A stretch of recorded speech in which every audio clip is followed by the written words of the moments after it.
নমস্কার, সকলকে জয় গুরু জানাই।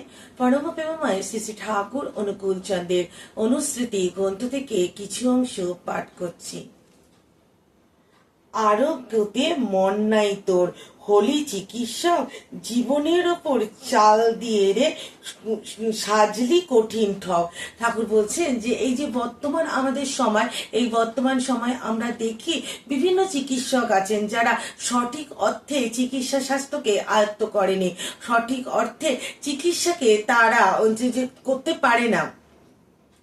তারা মানুষকে ভুরুং ভাজুং দিয়ে মানুষের কাছ থেকে টাকা উপার্জন করেন এবং সেই চিকিৎসার পরে কত মানুষের কত ক্ষতি হয়, কত মানুষ অকালে মৃত্যুবরণ করছে। তাই ঠাকুর বলছেন তুই তো চিকিৎসা শাস্ত্রকে ভালোভাবে আয়ত্ত করতে পারিসনি, তবু তুই কেন চিকিৎসা করছিস?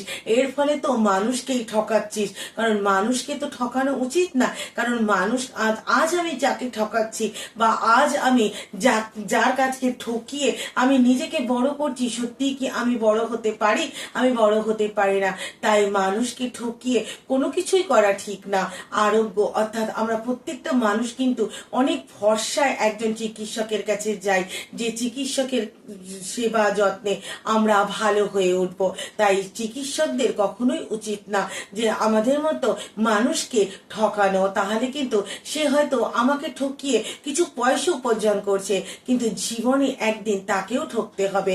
জীবন কিন্তু কখনো কোনো মানুষকে ছেড়ে দেয় না। তাই আজ নয়তো কাল আমার কর্ম আমাকে সেই নিচে নামিয়ে দেবে।